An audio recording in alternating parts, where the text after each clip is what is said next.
नमस्कार, स्वागत है आप सभी का ईटी नाउ स्वदेश एसबीआई लाइव स्टूडियो में। मैं हूं विश्व मोहन और शुरुआत कर लेते हैं बुलेटिन की, मुनाफे की मंडी की। और सबसे पहले आपको हम इस शो में क्या दिखाने वाले हैं ये बता देते हैं। तो इस शो में हम आपको गोल्ड सिल्वर के बारे में, मार्केट के बारे में बताएंगे। ज्वेलरी मार्केट में डब्बा ट्रेडिंग क्यों इतना ज़्यादा एक्टिव हो गया है, क्यों ट्रेडर्स डब्बे ट्रेडिंग के पीछे, अवायर ट्रेडिंग के पीछे पड़े हुए, ये आपको हम बताएंगे। और साथ ही क्रूड, मेटल्स, एग्री मार्केट की बात तो बताएंगे ही, और साथ ही हल्दी की फसलों को लेकर एक रिपोर्ट है वो भी आपको बताएंगे। मराठवाड़ा से एक कारोबारी हमें बताएंगे कि फसलों की स्थिति वहाँ की क्या है। चलिए शुरुआत कर लेते हैं, लेकिन सबसे पहले हम खबर की शुरुआत करेंगे अवैध ट्रेड को लेकर। जो एक बड़ी खबर आ रही है कि ज्वेलरी मार्केट में कुछ ज्वेलर्स और खास करके जो बुलियन कारोबारी है वो डब्बे के ट्रेड में काफ़ी ज़्यादा एक्टिव हो गए हैं। तो ज्वेलरी मार्केट में गोलमाल हो रहा है। डब्बा ट्रेडिंग में बंगलुरु के एक बड़े बुलियन कारोबारी का भी नाम आ रहा है। बंगलुरु के बुलियन कारोबारी ने डब्बे वाले का पेमेंट अब रोक दिया है। 38 लाख रुपए का ये पेमेंट था, और जब डब्बे वाले ने बुलियन के वाले के ऑफिस में आकर हंगामा किया तो बुलियन कारोबारी ने पुलिस में, बंगलुरु पुलिस में उसकी शिकायत कर दी। हालांकि ये अवैध ट्रेड होता है, इस मामले में डब्बे में जो संलिप्त लोग हैं ये कुछ भी नहीं कर पाएंगे। तो लगातार ये डब्बे ट्रेड का जो काम है ये लगातार अलग अलग शहरों में काफ़ी ज़्यादा एक्टिव है, और इस दौरान जब बाजार में भाव काफ़ी उतार चढ़ाव भरे हैं, ऐसे में इस तरह के ट्रेड काफ़ी ज़्यादा एक्टिव भी हो चुके हैं और लगातार इस तरह की खबरें आ भी रही हैं। हमने कल भी आपको दिखाया था कि मुंबई के एक बड़े बुलियन कारोबारी भी इसमें संलिप्त है। बेनामी कंपनी के जरिए वो इस तरह का ट्रेड करवा रहे हैं, और 2000 करोड़ के क्लियरिंग को उन्होंने रोक दिया है, और रिकवरी या कैश क्रंच के कारण ये पेमेंट रोका गया था। तो अगर आप इस तरह के अवैध ट्रेड करते हैं तो अपील यही है हमें इस प्लेटफॉर्म के जरिए कि सब अवैध ट्रेड को रोके, क्लीन ट्रेड करें, एक्सचेंज के प्लेटफॉर्म के जरिए ट्रेड करें। ये सलाह यहाँ पर हमारे प्लेटफॉर्म के जरिए दी जा रही है। तो लगातार इस तरह की एक्टिविटीज़ देखने को मिल रही है। मनोज जी से एक रिएक्शन ले लेते हैं। मनोज जी, इस तरह की एक्टिविटीज़ काफ़ी ज़्यादा बढ़ गई है, लगातार ये खबरें आ रही है। कल जवेरी बाजार के एक बड़े कारोबारी का भी नाम आ रहा था कि उनकी भी इस तरह की बेनामी कंपनी है जिसके जरिए अवैध ट्रेड हो रहा था। अब बंगलुरु में इस तरह की खबरें आ रही कि बंगलुरु के बुलियन कारोबारी इसमें संलिप्त थे। इस डब्बे ट्रेडिंग के ऊपर आप क्या कहेंगे सर? क्यों रेगुलेटर चुप है, रेगुलेटर क्यों नहीं सख्ती बरत रहा है सर? नमस्कार विश्वमोहन जी, बिल्कुल यहाँ पे रेगुलेटर की तरफ से कदम उठाए जरूर जाते हैं, लेकिन कोई सख्त कानून नहीं होने के चलते हम देखते हैं कि कई बार कार्रवाई होती है, उसके बाद भी जो लोग हैं वो वहां पे रिहा जो है हो जाते हैं। तो गवर्नमेंट को इसके लिए कुछ जो है एक स्ट्रिक्ट जो है कानून जो है वो लाने पड़ेंगे विश्वमोहन जी, तभी ये जो एक्टिविटीज है इनके ऊपर लगाम लग सकती है। क्योंकि यहाँ पे काफी जो छोटे लोग हैं वो बिना मार्जिन के ट्रेड करते हैं और वहां पे बड़ा लॉस जो है वो कर लेते हैं। तो इस तरह की जो गतिविधि है इसके ऊपर बिल्कुल यहाँ पे कानून बना करके और एक लगाम लगाने की जरूरत है। ओके, कुणाल जी आप कुछ कहेंगे? आप काफी वोकल रहते हैं तो इसलिए मैं आपसे भी ये सवाल लूंगा, क्या इस पर आपकी राय क्या है सर? जी, I think this unorganized market is playing a major toll on the overall volume. अगर आप unorganized market में काम कम हो जाता है आने वाले दिनों में, समझो फॉर एग्जांपल, तो कमोडिटी मार्केट एक्सचेंज पे वॉल्यूम एटलीस्ट जो करंट वॉल्यूम हो रहा है उससे दुगने से तिगना वॉल्यूम फ्यूचर मार्केट में हो सकता है। तो इतना बड़ा पोटेंशियल हम मिस कर रहे हैं। So let us see what actions the government is taking, और I think ये कम होना चाहिए, और इसके कारण ओवरऑल जो इकोनॉमी है, जो पैरेलल इकोनॉमी है, इसमें है इसका डेफिनेटली एक रोल बनता है। सो मेरी राय में जितना ये सब कम होता है उतना मेन स्ट्रीम मार्केट में वॉल्यूम बढ़ेगा। ये खबर जो थी ये बंगलुरु के बुलियन कारोबारी से जुड़ी हुई थी जिन्होंने डब्बे वाले का पेमेंट रोक दिया है। 38 लाख रुपए उन्हें देना था और उन्होंने रोक दिया। कल हमने दिखाया था कि 2000 करोड़ रुपए की क्लियरिंग रुक गई है। हमारे सोर्सेज बता रहे थे कि एक प्रमुख डब्बे में ट्रेडिंग कराने वाले ने लोन रिकवरी या कैश क्रंच के कारण ये पेमेंट रुकी थी, और किसी बड़े बुकी ने लोगों का ये पेमेंट रोका है। और पीएम फाइनेंशियल के नाम से दुबई में ये कंपनी चलाई जा रही थी। हालांकि दुबई के में ये लीगल है, लेकिन यहाँ के रूल के हिसाब से देखें तो ये बेनामी कंपनी है, और यहाँ के ही किसी बड़े बुलियन कारोबारी की ये बेनामी कंपनी है। चलिए आगे बढ़ते हैं, बात कर लेते हैं बाजार की। बाजार में आज भी मुनाफा वसूली दिख रही है। कुणाल जी, मुनाफा वसूली दिख रही है सोने में, ये और भी गहरा सकती है कि मौका आ गया है खरीदने का? देखिए कुछ मालूम नहीं है, ये खरीदने का मौका है क्योंकि इतनी अनसर्टेनिटी है। कल रात से लेके अब तक हम देखेंगे स्वीडन और दूसरी सब जगह पे भी रशिया के फ्लाइट या ड्रोन इंक्लूजन हुआ है। So now NATO is talking about taking an action if the जो रशियन फ्लाइट है। तो जियो पोलिटिकल फ्रंट से बहुत ज्यादा अनसर्टेनिटी है। आज शाम को फेड के बहुत सारे मेंबर्स की स्पीच है, तो कोई बोलेगा इंटरेस्ट रेट और एग्रेसिवली कट होना चाहिए। सी देखिए, ऐसा पहली बार हुआ है कि जहां पे अनएम्प्लॉयमेंट इतना बड़ा नहीं है, बट फिर भी एग्रेसिव इंटरेस्ट रेट कट की रिक्वायरमेंट है because of the debt problems. जो यूएस की डेट लगातार बढ़ रही है और सामने उनको इंटरेस्ट रेट भी कट करना है। जनरली क्या होता है ट्रेडिशनल इकोनॉमिक्स में कि जब जब इकोनॉमी खराब होती है, रिसेशन आता है, जॉब लॉसेस होते हैं, दैट इज द टाइम कि हम देखते हैं कि वो टाइम पे रेट कट्स या स्टिमुलस लाए जाते हैं। This is economy is at near full employment, full employment के पास है। सो फुल एम्प्लॉयमेंट के पास होने के बाद भी यहाँ पे हम ये देख रहे हैं कि रेट कट करना पड़ रहा है। तो ऐसे माहौल में मुझे लग रहा है कि बहुत ज्यादा मंदी भी नहीं आएगी, थोड़ा बहुत ऊपरी स्तरों से प्रॉफिट टेकिंग देखेगा क्योंकि गोल्ड ने ऑलरेडी आउट परफॉर्म किया है। मैं गोल्ड में थोड़ा प्रॉफिट टेकिंग और एक्सपेक्ट कर रहा हूँ, सिल्वर में बहुत ज्यादा एक्सपेक्ट नहीं कर रहा हूं मैं। सो गोल्ड ऊपरी स्तरों से मुनाफा है उसको बुक करना चाहिए। गोल्ड में ऊपरी स्तर पर मुनाफा वसूली करे, लेकिन चांदी में आपको लग रहा है कि अभी भी स्ट्रेंथ बची हुई है। आप अनिंद सर, आपकी राय गोल्ड और सिल्वर दोनों पर? हाँ, नमस्कार विश्वमोहन नमस्कार जी। सर। ओवरऑल ट्रेंड अभी भी अपवर्ड ही है। यस, मार्केट काफी ओवरबॉट है, बट हाँ, हम लोगों का जो लास्ट फ्यू मंथ से ये बुलिश व्यू रहा है in gold and silver, that is playing out. Buy on dips का स्ट्रेटजी रहेगा। बाइंग बिलो 1,12,000 के नीचे जब एमसीएक्स का future prices comes, it's a good buying opportunity. Stop loss यहाँ पे थोड़ा सा लंबा रहेगा, 1,00,000 आपका 1,10,500 के नीचे। ओवरऑल टारगेट 1,15,000 और 1,16,000, मतलब 3950 के आसपास। नेक्स्ट जो दो मेजर ट्रिगर्स है मार्केट के लिए, एक है 1 अक्टूबर के आसपास यूएस गवर्नमेंट ये शटडाउन का possibility. Betting market is giving a 71% probability, तो अगर वो शटडाउन की तरफ जाते हैं तो गोल्ड और सिल्वर के लिए वो एक पॉजिटिव होगा। सेकंड है यूएस एनएफपी डेटा, जो first week of October will come out, क्योंकि अगर वहां पे नंबर इज क्लोजर टू 0 और नेगेटिव, तो वो भी आपका सोना चांदी के लिए काफी बुलिश हो सकता है। ओके, तो आपकी तरफ से ये राय निकल कर आ रही है सोने और चांदी को लेकर। मनोज जी, आज अगर किसी को ट्रेड करना है तो क्या ट्रेड लेना चाहिए सोने और चांदी में? विश्वनाथ जी, वर्तमान भाव पे तो नहीं लेना चाहिए, लेकिन बिल्कुल डिप्स में बाय करना चाहिए। हमारा मानना है कि सोना जब तक $3,717 कॉमेक्स फ्यूचर के ऊपर ट्रेड कर रहा है, तो अभी यहाँ पे कोई बड़ी गिरावट की संभावना नजर नहीं आती है। तो डिप्स में बाय करना चाहिए। 1,11,800 के आसपास मिलता है दिन के सत्र में, तो वहां बाय करें, अभी ना करें। इंट्राडे में 1,11,600-700 एक रेजिस्टेंस जोन है। अगर 1,12,600 के ऊपर अगर कीमतें निकलेगी तो फिर 1,13,300 तक भी जाने की पॉसिबिलिटी नजर आती है। तो मेरा मानना है कि थोड़ा डिप का वेट करना चाहिए। 1,11,800 के आसपास मार्केट आती है तो वहां पे बाय करें। 1,11,350 का एक स्टॉप लॉस रखे। $3,717 यहाँ पे सोने में होल्ड होना चाहिए। वही ऊपर में $3,840 अब एक रेजिस्टेंस है। अगर वो निकलता है तो हमारा मानना है कि $4,070 तक सोना शॉर्ट टर्म में जाता हुआ नजर आएगा। तो कोई बड़ी गिरावट की संभावना नहीं है, अभी डिप्स में बाय ही रखना चाहिए। सिल्वर में भी हमारा मानना है कि पॉजिटिव मोमेंटम जो है वो कंटिन्यू होना चाहिए, और अब कीमतें यहाँ पे $41.40 का जो सपोर्ट है उसको होल्ड करती हुई नजर आएगी इंटरनेशनल मार्केट में।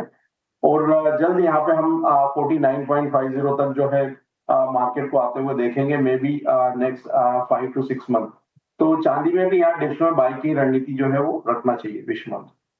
और गोल्ड को लेकर दोनों तरह की खबरें भी आ रही है। जिस तरह से हमने फेड चेयर को सुना था, जेरम पावेल साहब को, वो भी काफ़ी सतर्क नज़र आ रहे हैं और उन्होंने कहा कि लेबर मार्केट की जो सुस्ती है और साथ ही महंगाई को भी नियंत्रण में रखना है, ये उनके लिए काफ़ी चुनौतीपूर्ण है।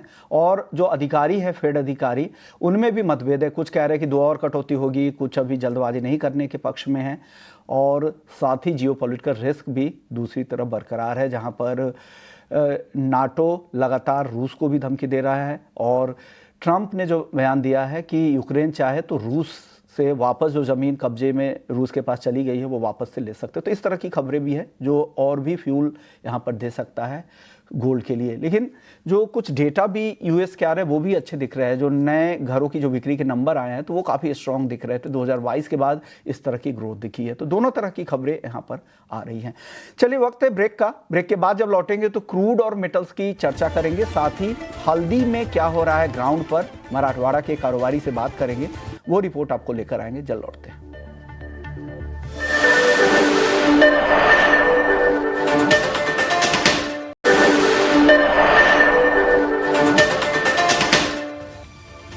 ब्रेक के बाद आपका स्वागत और आप देख रहे हैं मुनाफे की मंडी। और अब बात कर लेते हैं मेटल्स की। मेटल्स को लेकर कॉपर में काफी एक्शन दिख रहा है। कल के सत्र में हमने देखा था 4% तक की तेजी इंटरनेशनल मार्केट में दिख रही थी कॉमेक्स पर। आज भी वो तेजी है। 940 के बेहद करीब कॉपर का भाव चला जा चुका है। इंडोनेशिया के बड़े माइंस जहां से करीब 3.25% कॉपर की सोर्सिंग होती है, ग्लोबल सोर्सिंग में 3.25% जिसका हिस्सा है, वहां पर सप्लाई बंद हुआ है। एक्सीडेंट की खबर के बाद से वो सप्लाई बंद हुई है। कुणाल जी, क्या लग रहा है कॉपर में ये जो तेजी दिख रही है, क्या ये तेजी और बढ़ सकती है यहां से?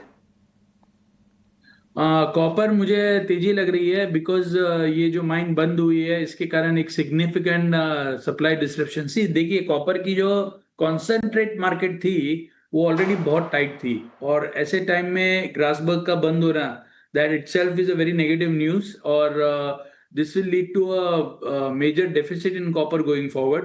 सो एक साइड पे चाइना में स्मेल्टिंग कैपेसिटी कम हो रही है, और दूसरी साइड पे कॉपर का कॉन्सेंट्रेट का प्रोडक्शन नीचे आ रहा है। ये एक परफेक्ट स्टॉर्म है कॉपर के लिए। तो कॉपर इज हेडिंग टुवर्ड्स 960 965। तो तेजी है कॉपर में, हर डिप पे बाई कीजिए। मुझे ओवरऑल ध्यान कॉपर में बहुत तेजी का लग रहा है। तो ये कॉपर पर आप अब बाकी मेटल्स पे क्या कहेंगे कुणाल जी? बाकी मेटल्स में कुछ पसंद है आपको आज ट्रेड के लिए? इट विल दूसरे मेटल्स कैचअप करेंगे कॉपर को। जैसे जिंक के इज हेडिंग टुवर्ड्स 290, अभी 284 90 285 का प्राइस चल रहा है।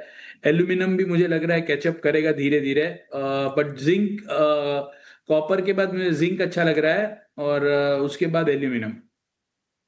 ये आनंद सर, आपकी राय क्या है? बेस मेटल्स में आपकी तरफ से क्या राय निकल कर आ रही है, आपकी टॉपिक?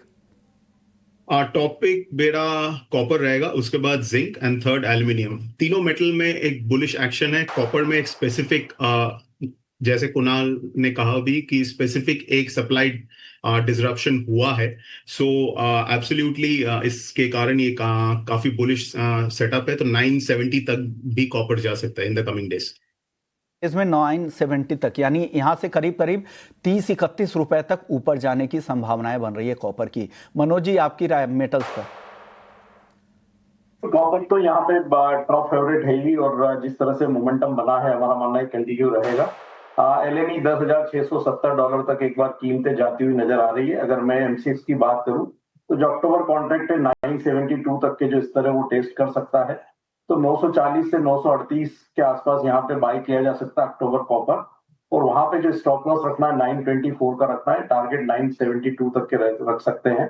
साथ ही लेड में भी यहाँ पे हम देख रहे हैं कि एक अच्छा बेस जो है वो निचले स्तरों पर बनता हुआ नजर आया है। 183 के स्तर पर सितंबर वायदा आज के लिए बाय किया जा सकता है 185 के टारगेट के लिए। स्टॉप लॉस 181.90 का रहेगा। ओके, क्रूड की बात कर लेते हैं। मनोज जी, क्रूड में क्या करना चाहिए? दोनों तरह की खबरें हैं। एक तो यूएस में क्रूड स्टॉक में जो कमी आई है अनुमान से ज्यादा, दूसरी तरफ जियोपॉलिटिकल रिस्क भी यहाँ पर बढ़े हैं क्या? लेकिन आज वो 7 हफ्ते की ऊंचाई से फिसल गया है। अब क्या लग रहा है, और फिसलेगा क्या कच्चा तेल यहाँ से? नहीं, एक अच्छी तेजी के बाद हल्की मुनाफा वसूली है विश मोहन जी। जिस तरह से जियोपॉलिटिकल रिस्क जो प्ले आउट हो रहा है, तो मेरा मानना है कि वो क्रूड के लिए पॉजिटिव ही रहेगा। WTI एक बार $70 तक टेस्ट कर सकता है शॉर्ट टर्म में, तो शॉर्ट नहीं करना है। तो ये मुनाफा वसूली में अगर थोड़ा नीचे आता है 5,680 के आसपास, तो वहां पे अक्टूबर वायदा में फ्रेश बाई करिए 5,615 के स्टॉप लॉस से, और टारगेट यहाँ पे 1 से 2 दिन के लिए 5,800 तक के में। हाँ जी, आपकी राय कच्चे तेल पर? में कच्चे तेल में मौजूदा स्तर से आपको डाउनसाइड लिमिटेड है। अगर रशिया के ऊपर सैंक्शन लगते हैं तो ऑयल बढ़ सकता है, तो मैं इसलिए ऑयल में मंदी करना प्रिफर नहीं करूंगा। ट्रेडर्स कंपल्सिव, अगर आपको ट्रेडिंग करना ही है तो तेजी करना चाहिए। ओके, तो अगर ट्रेड करना है तो तेजी ही करना चाहिए, ये सलाह कुणाल जी की तरफ से आ रही है। अनिंद सर, आप भी अपनी राय दे दीजिए क्रूड पर। कच्चे तेल में ओवरऑल ट्रेंड बुलिश है। 59.50 तक प्राइसेस जा सकता है इन द कमिंग डेज। चलिए अब आगे बढ़ते हैं और अब हल्दी की बात करते हैं। हल्दी को लेकर एक अहम खबर ये आ रही है कि मराठवाड़ा में इस बार फसलों को काफ़ी नुकसान हुआ है। खास करके सितंबर की जो बारिश हुई है इससे यील्ड की चिंताएं काफ़ी ज़्यादा बढ़ गई है। इस पर बातचीत करने के लिए हमारे साथ जेपी लड्ढा हैं जेपी स्पाइसेस से। बहुत बहुत शुक्रिया लड्ढा जी।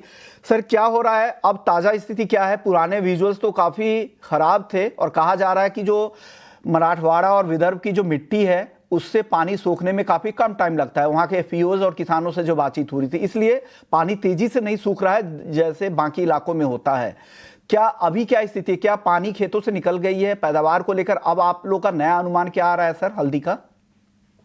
साहब पिछले 15 दिन से नॉन स्टॉप मराठवाड़ा में पूरी हेवी रेन चल रहा है। पानी सूखने के लिए समय ही नहीं मिल रहा है। खेत पूरे पानी के अंदर है, सभी क्रॉप, और कंटिन्यूस बारिश है। आने वाले 3 दिन भी रेड अलर्ट दिया है मराठवाड़ा के लिए। तो फसलों के लेके तो काफी चिंता है। स्पेशली हल्दी की फसलों के लिए 35 से 40% का करीब करीब नुकसान लग रहा है आज की सिचुएशन देखते हुए। से 40% मराठवाड़ा के एरिया में पैदावार कम हो सकती है। भले ही इस साल एरिया काफ़ी ज़्यादा था उसके बाद भी, और ये सितंबर की जो बारिश है, क्योंकि हम हार्वेस्टिंग के धीरे धीरे करीब जा रहे हैं और ऐसी बारिश से काफ़ी ज़्यादा नुकसान हुआ। इतनी ज़्यादा बारिश की संभावनाएं नहीं थी और इस बारिश ने सिर्फ हल्दी नहीं देश भर में कई सारी खरीफ फसलों को काफ़ी नुकसान पहुंचाया है। क्या आप लोगों का अनुमान क्या है सर, कितना उत्पादन इस एरिया से आ सकता है? पिछले साल से कितना कम? पिछले साल से ये साल देखो मराठवाड़ा 25 से 30% स्विंग बढ़ा है, लेकिन 35 से 40% के करीब करीब लॉस आने की वजह से पिछले साल से 2025 से 2026 का क्रॉप 10 से 15% कम आएगा। 15% कम आएगा आपको यहाँ से लग रहा है। हालांकि इस बार एरिया भी ज़्यादा है, उसके बाद भी कमी की संभावना है क्योंकि यील्ड की चिंता हो गई है, पैदावार की चिंता हो गई, फसलें खराब हो रही है। हम ये ताज़ा विजुअल्स के जरिए आपको दिखा भी रहे थे और लगातार पिछले 15 दिनों से वहाँ पर बारिश हो रही है। शुक्रिया लड्ढा जी, आपने वक्त दिया और बताया कि ग्राउंड पर क्या हो रहा है। मनोज जी आप बता दीजिए हल्दी में क्या लग रहा है आपको? वायदा में तो उस तरह के एक्शन दिख नहीं रहे हैं और एनसीडीएक्स में कहा जा रहा है कि जो 94% ट्रेड है वो 10 बड़े कारोबारियों के पास ही है। तो क्या वो पूरे देश भर के हल्दी के कारोबार का रियल रिफ्लेक्शन है क्या? आप इस पर क्या कहेंगे और भाव को लेकर क्या कहेंगे? क्योंकि मंडियों में भाव 14,000 के आसपास है और वायदा में करीब 1,500-2,000 रुपए डिस्काउंट पर। देखिए मेरा मानना है कि यहाँ पे एनसीडीएक्स अगर एग्री कमोडिटीज की बात करें विष्णु जी, तो काफी जो है सीमित यहाँ पे वॉल्यूम्स है, तो उसके चलते कोई भी कमोडिटी में एक परफेक्ट प्राइस रिफ्लेक्शन जो है उस आधार पर देखना सही नहीं होगा। लेकिन बिल्कुल यहाँ पे मेरा मानना है कि अभी अगर ओवरऑल हम मसाला पैक की बात करें तो हल्दी में ऊपरी लेवल्स पे हम लगातार रेजिस्टेंस ही देख रहे हैं, तो अभी कोई यहाँ बड़ी तेजी की संभावना तो नहीं बन रही है। हमारा मानना है कि 12,800 यहाँ पे एनसीडीएक्स अक्टूबर वायदा के लिए एक स्ट्रॉन्ग रेजिस्टेंस रहेगा और एक जो दायरा है 11,400 से 12,800 का शॉर्ट टर्म में रह सकता है। ओके, तो ये दायरा रह सकता है। हल्दी के बाद अगर धनिया की बात करें मनोज जी, तो ये आपको पसंद है क्या आज? बिल्कुल, हम धनिया में देख रहे हैं कि निचले स्तरों से एक अच्छी बढ़त दिखाई थी और अब यहाँ पे फिर कंसोलिडेशन देखने को मिल रहा है 8,600 से 8,400 के दायरे में। तो यहाँ पे थोड़ा अगर डिप मिलता है 8,240 के आसपास तो बाय करना चाहिए विष्णु जी। 8,110 के स्टॉप लॉस से 8,480 तक के लक्ष्य जो है वहां रखे जा सकते। ओके, तो 8,480 का लक्ष्य, 8,110 रुपए का स्टॉप लॉस लगाना है। शुक्रिया मनोज जी और कुणाल जी, आपका भी, अनिल सर आपका भी। आप लोगों ने वक्त निकाला, हमारे दर्शकों को मदद की मुनाफे की मंडी में। चलिए शो को यहीं खत्म करेंगे। ब्रेक के बाद लौटेंगे तो इक्विटी मार्केट का रुख करेंगे। वहां अगर हाल देखें तो 24,980 तक निफ्टी फिसल कर आ चुका है। 75 अंकों की गिरावट है, दिन के निचले स्तरों के बेहद करीब है। 25,000 के नीचे अब निफ्टी ट्रेड कर रहा है। निफ्टी बैंक में हल्की गिरावट है, 55,000 के आसपास निफ्टी बैंक ट्रेड कर रहा है। लेकिन वायदा बाजार में क्या पूरा एक्शन है बताएंगे हमारे सहयोगी आपको एफएनओ जंक्शन में। जल्द लौटते हैं।